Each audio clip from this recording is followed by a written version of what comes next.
안녕하세요. 홀어머니 밑에서 자란 50대 남자입니다. 기억도 나지 않는 어렸을 적에 아버지가 세상을 일찍 뜨셨어요. 그래서 아버지에 대한 기억도 전혀 없고 얼굴도 사진으로만 본 게 다였습니다. 그러다 보니 학교에서 부모님이 없다는 놀림도 많이 받았고 갈수록 소심해져 갔습니다. 그런데 저희 어머니는 그런 저를 더 강하게 나무라시며 기죽지 말라면서 저를 혼내기도 하셨죠. 그 당시에 어머니는 기자 생활을 하고 계셨었는데 어디서나 당당하게 해야 할 말들은 하시는 게 직업이시니 늘 소심하게 수그리고 다니는 제 모습을 보고 일부러 더 그러셨던 것 같아요. 물론 쉬는 날이 되시면 좋은 말씀도 많이 해주시면서 저와 여기저기 놀러도 다니시곤 했지만 10번에 한두 번은 꼭 일 때문에 급하게 회사로 들어가셨습니다. 그러다 보니 어릴 때부터 일찍 결혼해서 제 가정을 꾸리고 싶다는 생각을 했습니다. 어머니도 그런 제 마음을 아시고서는 제대로 가정을 꾸리고 싶으면 그만큼 제대로 된 사람이 되어야 한다고 하시면서 혹독할 정도로 저를 가르치셨죠. 덕분에 저는 누구나 들으면 알만한 대학을 갔고 취업을 하는 것도 수월하게 좋은 직장으로 할 수 있었습니다. 그렇지만 결혼을 하고 싶어도 결혼할 여자가 있어야 하는데 저는 여자친구가 없어 주말이면 소개팅을 하러 다녔습니다. 하지만 썩 제 마음에 드는 여자를 찾는 건 어려웠어요. 그러다가 한 번은 카페에서 소개팅을 할 분을 기다리고 있는데 그 카페의 종업원이 제 마음에 쏙 드는 겁니다. 뒤늦게 상대 여자분이 나타나셨지만 이미 저는 다른 사람에게 마음을 빼앗긴 뒤라 이야기들이 제 귀에 들어오지도 않았죠. 결국엔 그 다음날 혼자 다시 그 카페로 가서 그 종업원에게 전화번호를 받아왔습니다. 그 후로 연락을 주고받으며 가끔씩 만나 데이트도 하고 사귀는 사이로 발전했죠. 결혼을 서두르고 싶었던 저는 결혼 이야기를 먼저 꺼냈습니다. 하지만 결혼 이야기가 나오자 급격하게 표정이 어두워지더니 자기는 할 줄 아는 것도 없고 저에 비해서 너무 못났다면서 결혼은 어려울 것 같다고 했습니다. 거기다 어머니가 자기를 며느리로도 탐탁지 않아 하실 것 같다면서요. 평소에 어머니에 대한 이야기를 들을 때마다 조금 두려워하는 기색이 보이긴 했어요. 기자 생활을 하셨다고 하니 조금 깐깐할 것 같은 느낌이었나 봅니다. 저는 그게 무슨 소리냐며 서로 좋아하는데 그런 게 무슨 상관이 있냐고 했어요. 하지만 제 말이 끝나기가 무섭게 미안하다는 말을 남기고 아내는 자리를 떠났습니다. 어안이 벙벙했지만 이 여자를 놓치면 너무 후회할 것 같다는 생각에 무작정 집으로 찾아가 결혼을 허락해달라고 했어요. 장모님은 어이가 없다는 듯이 웃으셨습니다. 여기서 이렇게 해봤자 연희가 싫다고 하면 안 되는 거야. 쓸데없는 시간 낭비하지 말고 그만 돌아가게. 그 후 딱 한 번만 다시 만나서 이야기해보자고 설득한 결과 집 근처 카페에서 만나자는 연락이 왔습니다. 저는 만나서 어떻게 설득을 해야 할지 몰라 갈팡질팡하고 있으니 어머니께서 먼저 와서 자기가 만나서 설득해보면 어떻겠냐고 하셨습니다. 오히려 부담스러워하진 않을까 걱정했었지만 제 어머니가 자기가 생각하는 사람이 아니라는 걸 알고 나면 마음이 돌아서지 않을까라는 생각에 그러자고 했습니다. 그리고 만나는 날에 먼저 저와 어머니가 앉아있는 걸 보고서 흠칫 놀라는 듯 했지만 차마 다시 뒤돌아 나갈 순 없었는지 느린 걸음으로 저희 테이블로 와서 앉았습니다. 그리고 저보다 먼저 입을 떼신 어머니는 저보다 더 능숙하게 아내를 달래기 시작했습니다. 전혀 겁먹을 필요 없다면서 결혼한다면 자기는 아들이나 며느리나 이제 알아서 살게 내버려 둘 거라면서요. 거기다 사람이 직업이나 배운 게 없다고 부끄러워할 것이 전혀 없다며 이미 둘이 사랑하는 사이인데 그것 말고 뭐가 더 중요하냐고 하셨어요.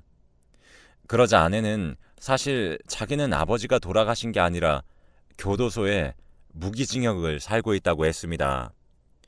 어머니는 그 이야기를 들으시고선 됐다며 굳이 힘들게 말하지 않아도 된다고 눈물을 흘리는 제 아내의 두 손을 꼭 잡아주셨어요. 그 후 저는 아내의 결혼 승낙에 번갯불에 콩 볶아 먹듯 빠르게 결혼했습니다.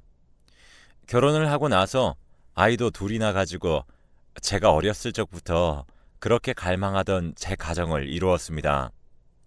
그런데 이제 아이들이 막 초등학교로 들어갈 때쯤 어머니가 몸이 안 좋아지셨다는 소식을 들었습니다.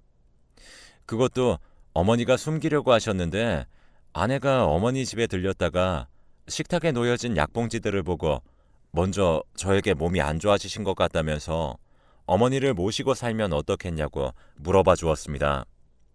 아내가 그렇게 말해주니 너무 고마웠는데 오히려 어머니가 자식한테 피해 끼치기 싫다고 거부하는 걸 아내가 갖은 애교를 떨며 설득했습니다. 그런데 그렇게 살림을 합치자마자 회사에서 일이 생겼습니다. 회사에서 지방에 새로운 지사를 세우는데 부장으로 거기서 일하라고 하더군요. 마흔도 안 된 저에게 그런 기회가 찾아온 것에 감사해서 아내에게 달려가 이 소식을 전했지만 아내는 그럼 다 같이 지방으로 내려가야 하냐며 걱정부터 했습니다. 어머니가 몸도 안 좋으신데 지방으로 가면 병원부터 해서 아이들 교육도 걱정이라면서요. 그래서 결국엔 저 혼자서 지방에 내려가는 걸로 결정했습니다. 주말마다 집에 올라오기로 하면서요. 그런데 한 번은 아내가 전화로 울면서 어머니가 이상하다며 자꾸 폭력적으로 변하셔서 자기를 할퀴고 때린다고 겁난다고 하더라고요. 제가 그게 무슨 소리냐며 물으니 그제야 사실 그 전부터 제가 없으면 자꾸 시집살이를 시키셨다며 요즘엔 제가 없으니 그 정도가 심해졌다고 했습니다. 그리고 사진을 몇 개 찍어서 저에게 보내고선 아무래도 어머니가 치매에 걸리신 것 같다고 했습니다. 갈수록 행동이 이상해지신다면서요. 그래서 금요일에 연차를 쓰고 집에 조금 일찍 올라가려고 했습니다. 그런데 금요일 아침부터 아내에게 전화가 오더니 어머니가 사라지셨다고 했어요. 아침에 쓰레기를 버리러 나가면서 환기도 시킬 겸 현관문을 열어두었는데 그 사이에 어머니가 나가버리신 거죠. 아내와 저는 혼비백산하여 집 근처를 뒤져보고 경찰에 실종신고도 하면서 찾아다녔지만 3일 동안 감감무소식이었습니다. 어머니가 걱정되어 손에 일이 잡힐 리가 만무했지만 회사에서도 슬슬 제가 자리를 너무 오래 비웠다며 언제쯤 다시 출근할 수 있냐며 압박을 해오는 통에 다시 회사로 내려가게 되었습니다.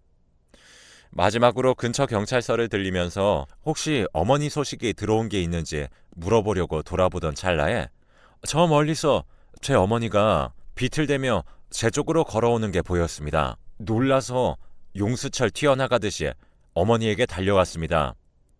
어머니는 이미 실신 직전이셔서 얼른 병원으로 모셔갔습니다. 아내에게도 어머니를 찾았다고 연락했고요. 다행히 어머니는 링거를 맞으시면서 조금씩 정신을 차리셨습니다. 그리고 정신을 차리시자마자 제 아내를 찾으시더군요. 어머니는 주머니에서 펜을 꺼내시더니 여기에 그동안의 일을 다 기록했다면서 얼른 보라고 주셨습니다. 그 모습을 보니 전혀 치매이신 것 같지 않았죠. 그래서 그 펜이 뭔가 싶어서 자세히 들여다보고 있으니 생각났습니다. 어머니가 아주 가끔씩 저 펜의 녹음 기능을 이용해서 취재할 때 쓰셨다는 걸요.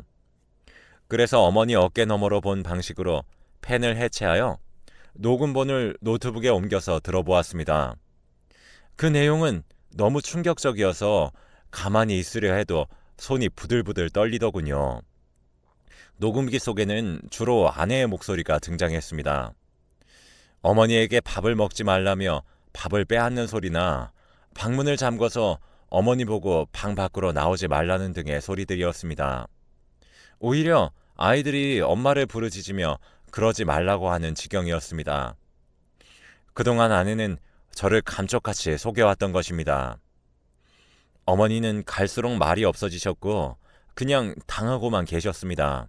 그 사이에 아내가 도착해서 아무것도 모르는 척 저에게 어머니를 어디서 찾았냐며 다행이라며 눈물을 흘렸습니다. 잠에 드셨던 어머니는 아내의 목소리를 듣고 깨어나셔서 그동안 참아왔던 호통을 치셨죠. 자긴 치매가 아니라면서요. 알고 보니 처음 같이 살 때는 그저 조금씩 신경을 건드리는 식으로 어머니를 괴롭히다가 제가 지방으로 내려가자 그때부터 본격적으로 어머니를 괴롭혔다고 합니다. 그러면서 어머니가 똑똑한 걸 알고 있으니 혹시나 증거를 모을까 싶어서 증거를 모을 수 있는 방법이란 방법을 다 없애버렸다고 하더라고요. 어쩐지 어머니에게서 한 번도 연락이 오지 않았는데 아내가 휴대폰을 빼앗아서 연락을 하지 못했던 것이었습니다.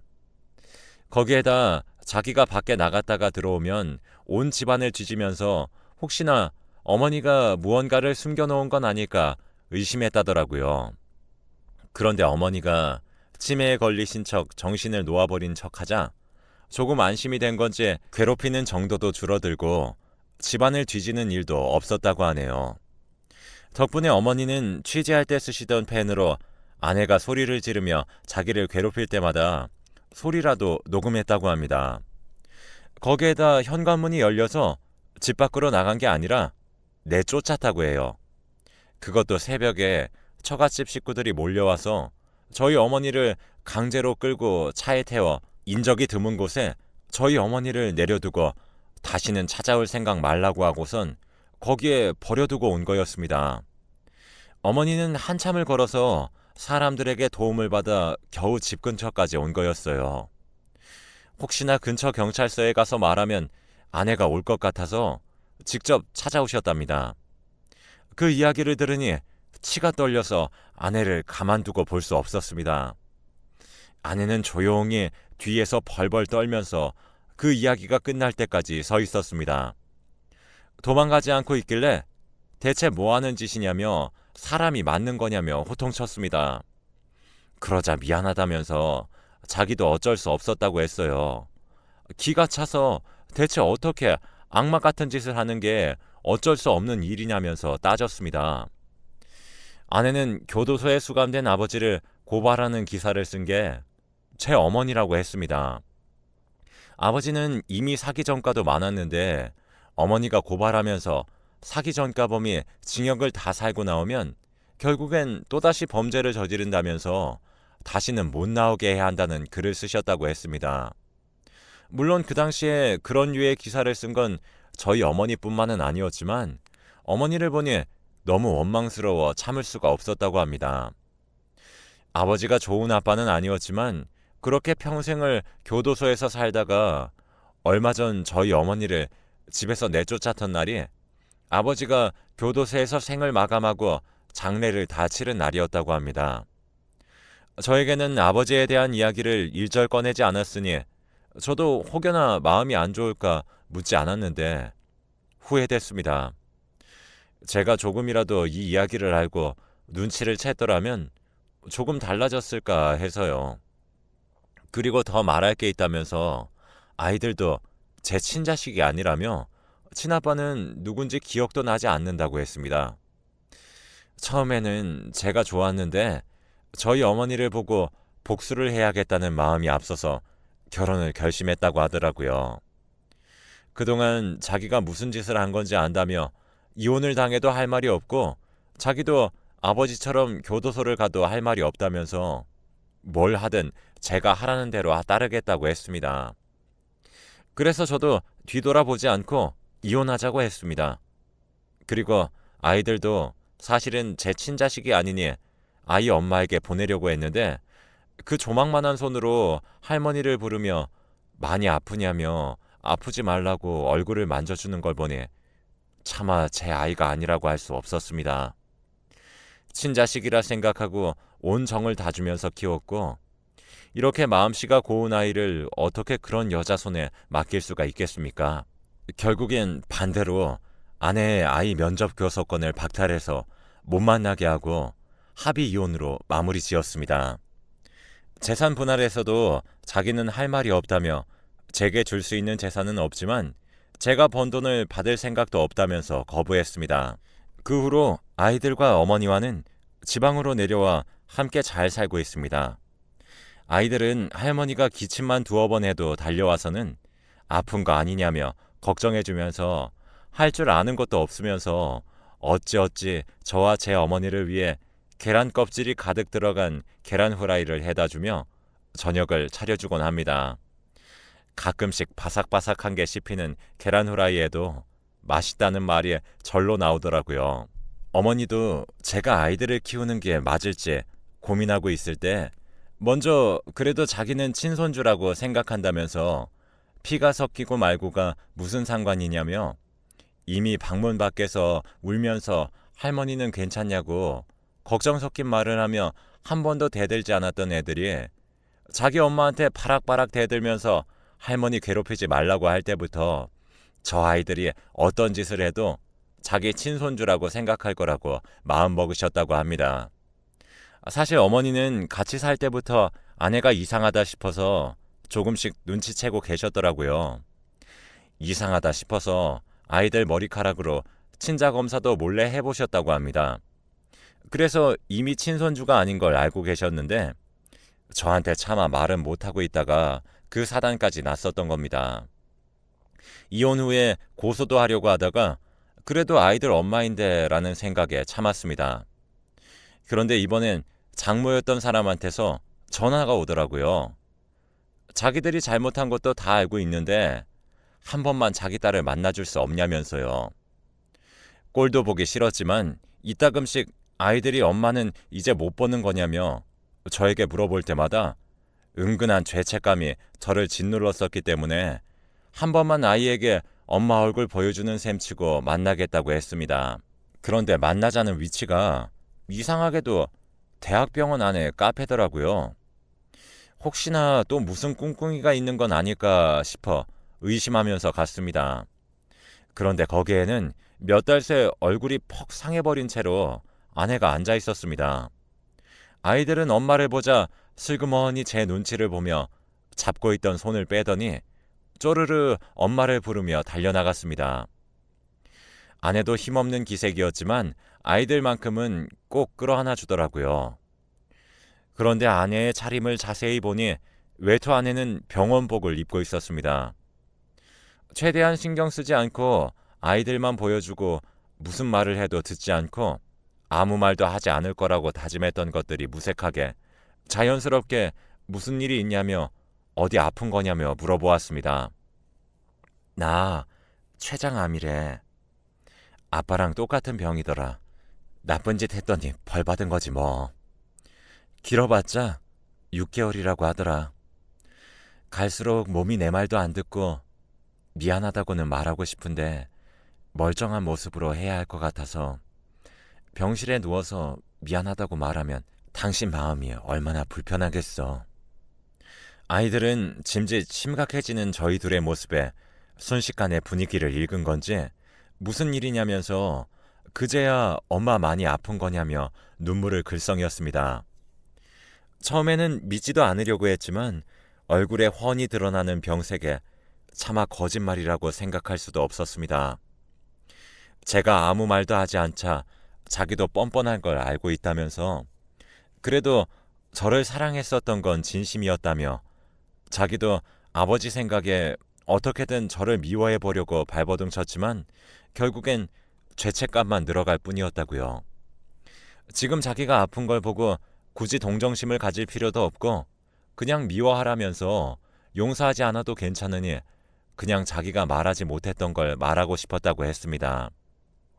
사실 저희 어머니를 보고서 더 결혼하면 안 되겠다는 생각을 했지만 어느 순간에 결혼해서 저희 어머니도 똑같이 가족이 힘든 걸 겪게 해야겠다는 생각이 들어서 결혼하고 아이를 낳을 때까지 복수심에 차 있었다고 합니다.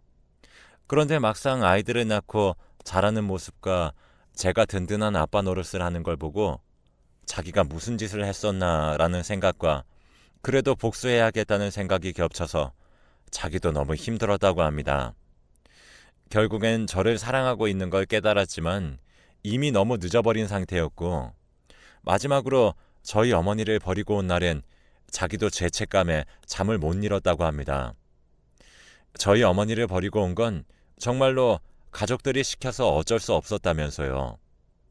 그래서 다음날 저에게 전화하면서 사실 그 먼 동네까지 다시 갔었다고 합니다. 하지만 밤사이에 어머니는 이미 한참을 멀리 걸어가셨고 아내도 그 주위를 샅샅이 뒤져보았지만 어머니를 못 찾아서 큰일이 났다고 생각했답니다. 사실은 자기도 자기 아버지가 잘못하신 게 맞고 제 어머니는 그저 옳은 일을 하셨을 뿐이라는 걸 알고 있었다면서 그런데 이미 저지른 일들이 너무 많아서 어디서 멈춰야 할지 몰랐다면서요. 하지만 그런 이유들로도 쉽게 아내를 용서하기는 어려웠습니다. 아내가 의도적으로 외도를 해서 다른 사람의 아이를 가진 게 맞고 저희 어머니를 괴롭힌 것도 피할 수 없는 사실이었으니까요.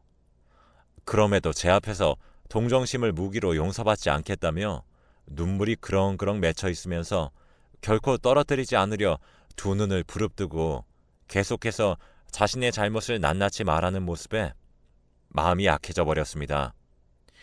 끝까지 용서하지 않겠다고 했지만 아이들의 손을 꼭 잡아주며 자기가 아빠한테 잘못한 게 많아서 이제 멀리 떠나야 한다며 우는 아이들을 달래주는 모습에 차마 악독한 말을 내뱉기도 어려웠습니다.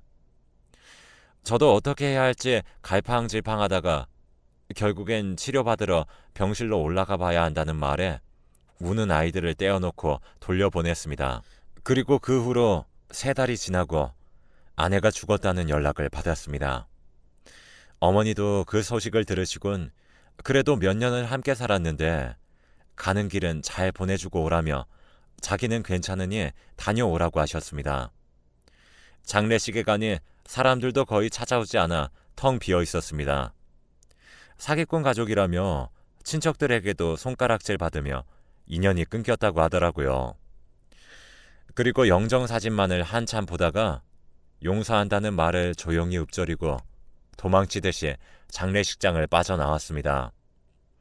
오히려 용서하겠다고 생각하니 마음은 후련해지더라고요. 그 후로 몇 년이 지나 이제는 아이들도 중학교를 졸업할 나이이고 아이들이 성인이 되면 무슨 일이 있었는지도 다 알게 되겠죠. 아이들이 언젠가 제가 친아빠가 아니라는 사실을 알게 되더라도 저는 여전히 아이들의 아빠 노릇을 할 것입니다. 피만 섞이지 않았을 뿐 제가 낳아 키운 소중한 아이들이니까요. 어머니도 요즘엔 오히려 다시 몸이 건강해지셔서 이리저리 많은 일들을 하고 계십니다.